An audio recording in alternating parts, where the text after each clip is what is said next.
Vitamin E से मिलने वाले 9 मैजिकल हेल्थ बेनिफिट्स के बारे में। दोस्तों, आज इस वीडियो में मैं आपको ये तो बताऊंगा ही कि विटामिन ई से आपको कौन कौन से फ़ायदे मिलते हैं। इसके साथ साथ हम ये भी जानेंगे कि कौन ऐसे लोग हैं जिनको विटामिन ई ज़्यादा नहीं लेना चाहिए, स्पेशली सप्लीमेंट की फॉर्म में। कौन कौन से फूड सोर्सेज होते हैं विटामिन ई के, ये भी हम जानेंगे, और किस तरह से और कितनी डोज में इसको आपको लेना चाहिए, इस बारे में भी इस वीडियो में हम बात करेंगे। तो चलिए बिना किसी देरी के इस इंटरेस्टिंग वीडियो को शुरू करते हैं और जानते हैं इस बहुत ही बेहतरीन विटामिन के बारे में जिसका नाम है विटामिन ई।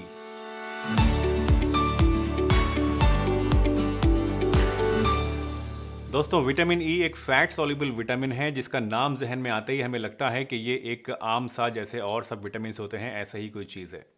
लेकिन असल में विटामिन ई बनता है 7 अलग अलग कंपाउंड से, जिनको हम लोग बोलते हैं अल्फा टोकोफिरोल्स। और विटामिन ई के अंदर जितने भी हेल्थ बेनिफिट्स छुपे हुए हैं वो इन अल्फा टोकोफिरोल्स यानी इन कंपाउंड्स के अंदर ही छुपे हुए होते हैं। सबसे पहला और सबसे मेजर फायदा जो कि विटामिन ई लेने से आपको मिलता है वो है ऑक्सीडेटिव स्ट्रेस में।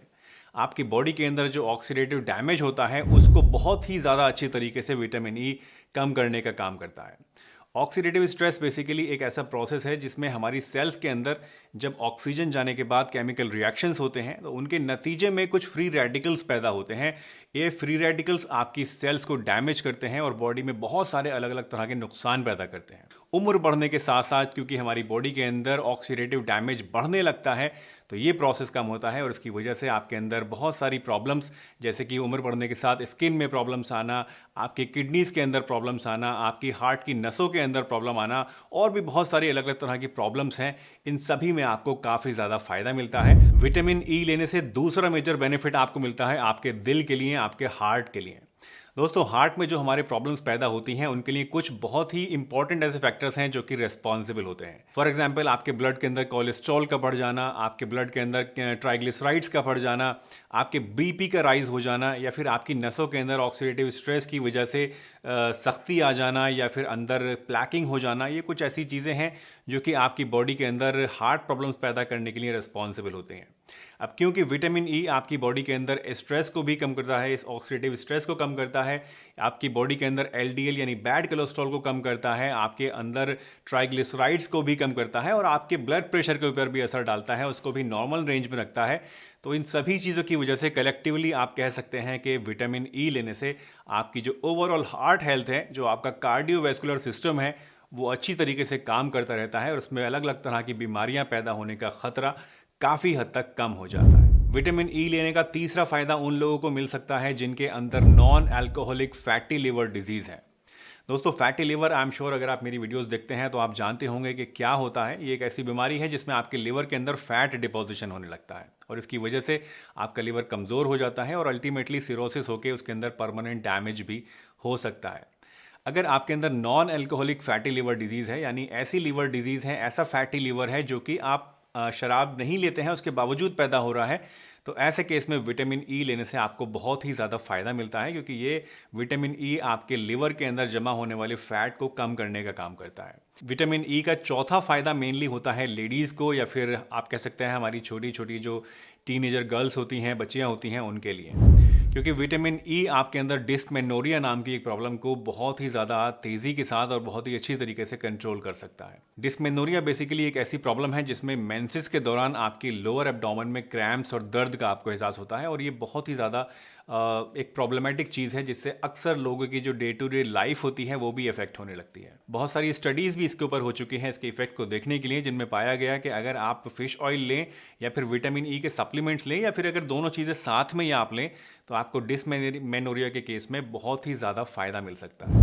विटामिन ई आपकी स्किन हेल्थ के लिए भी एक बहुत ही लाजवाब विटामिन है।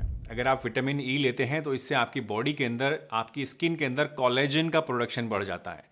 कोलेजन बेसिकली वो प्रोटीन है जो कि आपकी स्किन को इलास्टिसिटी देता है, उसको टाइट बनाए रखता है और उसके टेक्सचर को इम्प्रूव करने का काम करता है। आपने देखा होगा बहुत सारे ऐसे स्किन के ब्यूटी के प्रोडक्ट्स हैं जिनके अंदर एडवर्टीजमेंट्स में बताया जाता है कि इसमें विटामिन ई है। दोस्तों, ये इसीलिए होता है क्योंकि विटामिन ई एक बहुत ही जाना माना विटामिन है जो कि स्किन हेल्थ के लिए और आपके बालों की हेल्थ के लिए भी काफ़ी अच्छी चीज़ होता है। विटामिन ई आपके ब्रेन के कॉग्निटिव फंक्शन को भी इम्प्रूव करता है।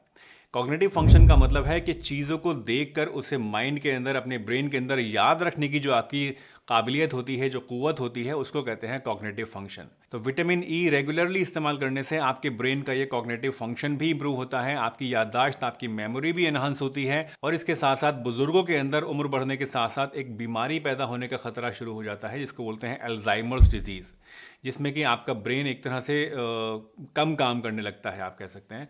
तो ये अल्जाइमर्स डिजीज़ का खतरा भी काफ़ी हद तक आपके अंदर विटामिन ई को रेगुलरली लेने से कम हो सकता है। विटामिन ई बुजुर्गों के लिए एक बहुत ही बढ़िया विटामिन है।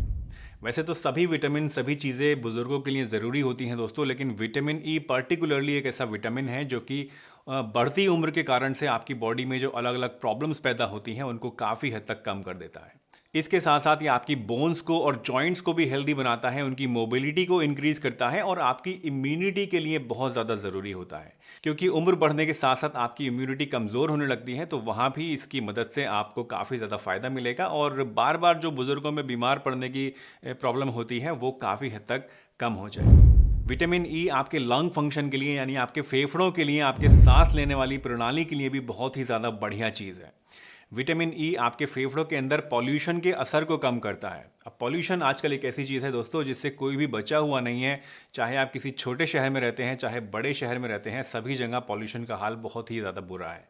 तो अगर आप विटामिन ई रेगुलरली इस्तेमाल करेंगे तो इससे पॉल्यूशन का जो असर आपके फेफड़ों पे पड़ता है वो कम हो जाएगा।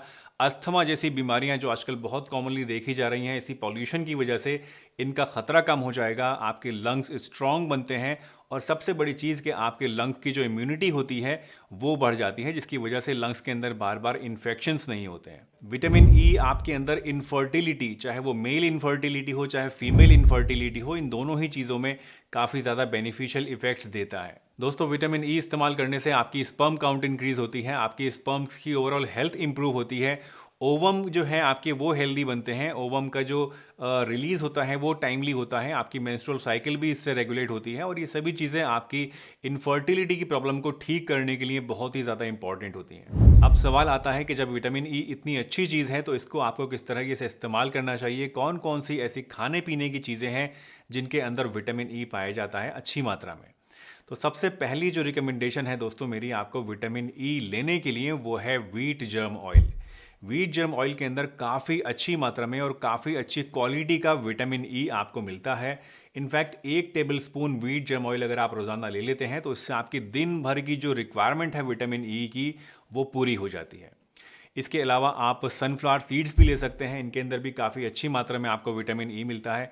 अगर आप 1 टेबल स्पून सनफ्लावर सीड्स ले लें, उनको थोड़ा सा रोस्ट कर लें तवे पे, ड्राई रोस्ट करना है, घी भी नहीं डालना है, और उसके बाद इसको आप रोज़ाना खा लें तो इससे भी आपको काफ़ी अच्छी मात्रा में विटामिन ई मिल जाएगा। नट्स की अगर हम बात करें तो बादाम के अंदर और मूंगफली के अंदर काफ़ी अच्छी मात्रा में आपको विटामिन ई मिलता है, तो इनको भी आप ले सकते हैं। सब्जियों की अगर हम बात करें तो ब्रोकली, पालक और टमाटर, ये 3 ऐसी सब्जियां हैं जिनके अंदर सबसे अच्छी क्वांटिटी में आपको विटामिन ई मिलता है। फ्रूट्स की अगर हम बात करें तो कीवी, मैंगो और एवोकेडो, ये 3 ऐसे फ्रूट्स हैं जिनके अंदर सबसे ज़्यादा क्वांटिटी में आपको विटामिन ई मिलता है, तो इन फ्रूट्स को भी आप इस्तेमाल कर सकते हैं। इन चीज़ों के साथ साथ आप चाहें तो विटामिन ई के सप्लीमेंट्स भी ले सकते हैं। बहुत सारी कंपनीज विटामिन ई के सप्लीमेंट्स बनाती हैं, तो किसी भी अच्छी कंपनी का विटामिन ई आप ले सकते हैं। कितनी डोज में इसको आपको सप्लीमेंट की फॉर्म में लेना है, तो आमतौर पे 200 mg या 400 mg की फॉर्म में आपको ये कैप्सूल्स मिलते हैं। वैसे तो 800 mg में भी आते हैं, लेकिन उतना हाई डोज आपको नहीं लेना है, तो आप 200 mg या 400 mg वाला कैप्सूल रोज़ाना एक विटामिन ई का खाना खाने के बाद ले सकते हैं। एक चीज़ जिसका आपको खास ध्यान रखना है दोस्तों, वो ये कि विटामिन ई जो है ये फैट सॉल्युबल विटामिन होता है। अगर आप इसको ज़्यादा क्वांटिटी में या बहुत ज़्यादा लंबे समय तक लेते हैं तो ये आपकी बॉडी में जमा होने लगता है, और इसकी वजह से साइड इफ़ेक्ट्स आपके अंदर हो सकते हैं। तो कभी भी आपको अगर स्पेसिफिकली आप सप्लीमेंट ले रहे हैं, नेचुरल सोर्सेज में कोई दिक्कत नहीं आती है, लेकिन अगर आप सप्लीमेंट ले रहे हैं तो आपको एक बार में 3 महीने से ज़्यादा इसका सप्लीमेंट नहीं लेना है। इसके अलावा अगर आप कोई एंटी कोगुलेंट दवाइयाँ ले रहे हैं, यानी ऐसी दवाइयाँ जो कि खून को पतला करने वाली होती हैं, तो ऐसे लोगों को विटामिन ई नहीं लेना चाहिए। अगर आप प्रेग्नेंट हैं तो उस केस में आपको बिना डॉक्टर की सलाह के विटामिन ई नहीं लेना चाहिए।